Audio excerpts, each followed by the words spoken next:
Good morning, dear students. Standard 12 Science Physics, chapter number 6, Electromagnetic Induction. In previous lecture, we can discuss a first topic, Faraday's experiment. Different three Faraday's experiment we can discuss, and conclusion क्या था? The relative motion between magnets and coils, or between two coils, are responsible generate of induced current in the coil. This is the most important statement. Now today we have discussed a second topic, magnetic flux. जैसे first chapter में आता था electric flux is also denoted by phi and magnetic flux is denoted by phi also. What is magnetic flux? So first of all, definition of magnetic flux. So number of magnetic field lines passing through perpendicular to any plane surface. Number of magnetic field lines passing through perpendicular to any plane surface is called magnetic flux. सिर्फ हमने word change किया है. First chapter में क्या आता था? Number of electric field lines passing through perpendicular to any plane surface. यहां पे क्या है? Number of magnetic field lines passing through perpendicular to any plane surface is called magnetic flux. First chapter में एक फॉर्मूला क्या आता था? Phi is equals to E vector dot A vector, magnetic electric flux. और first chapter याद करो तो only for electric flux is a scalar quantity.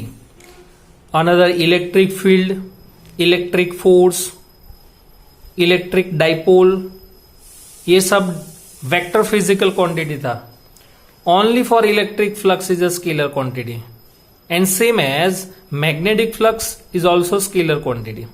यहां पे E vector dot A vector, यहां पे B vector dot A vector, B for magnetic field and A for area, और scalar product है डॉट प्रोडक्ट है तो पीछे क्या आएगा? थीटा.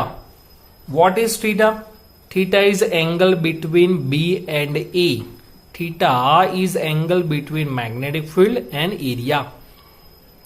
यहां पे ये यूनिफॉर्म मैग्नेटिक फील्ड लाइंस है पैरेलल टू ईच अदर. कोई भी एक प्लेन सरफेस रखा है, area always perpendicular to the surface, and this a magnetic field B. So angle between B and A is theta. Theta is angle between B vector and A vector. Magnetic flux is a scalar physical quantity. Unit तो magnetic field यानी tesla, A for area metre square, तो unit होगा tesla into metre square. दूसरा unit है weber, scientist पर से, और तीसरा यूनिट है volt into second. Volt into second. Volt means M1 L2 T minus 3 A minus 1. Second chapter याद करो. M1 L2 T minus 3 A minus 1, and second means T1, तो T minus 3 plus 1 T minus 2. तो dimensional formula is M1 L2 T minus 2 A minus 1.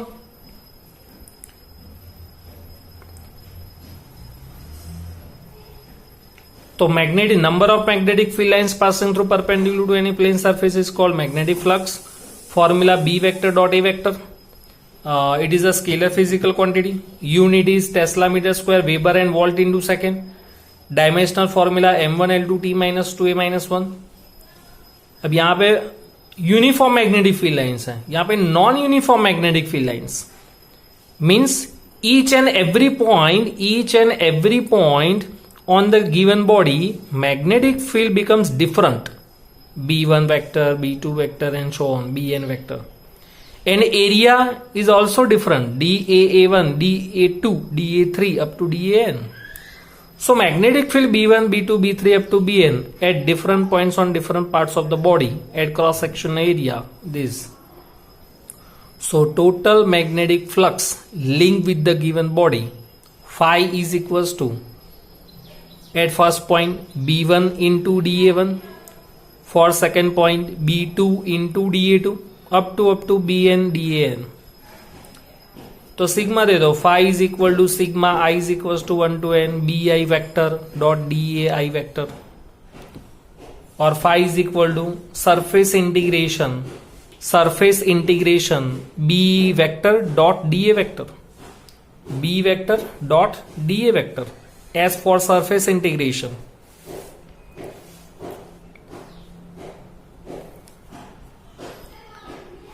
1 Weber is equals to 1 Tesla into 1 meter square.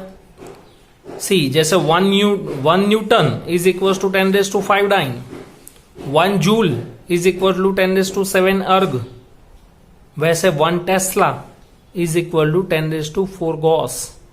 Gauss is a CGS unit of magnetic field. जैसे Newton SI unit है force का, dyne is a CGS unit, work का CGS unit erg, वैसे magnetic field का CGS unit Gauss.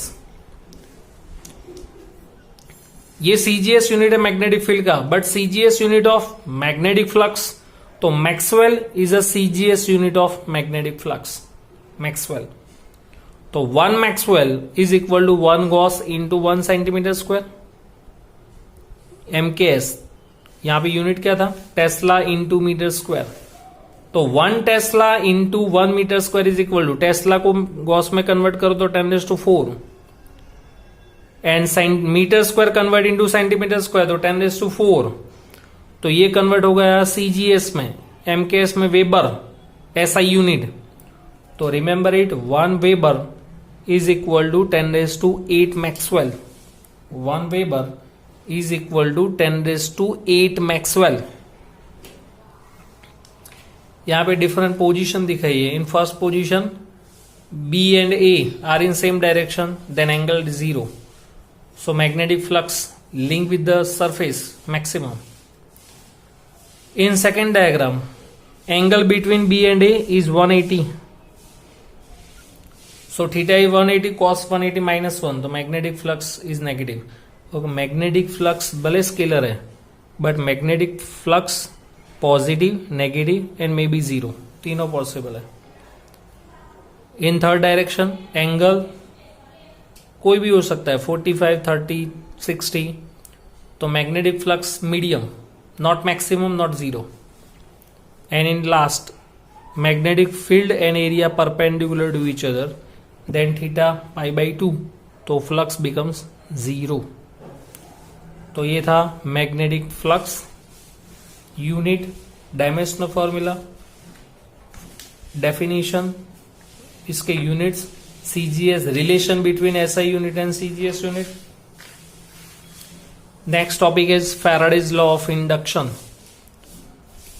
Faraday's law is given a magnitude.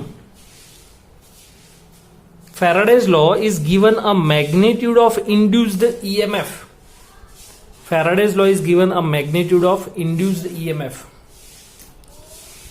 पहले हम statement देखते हैं Faraday's law का.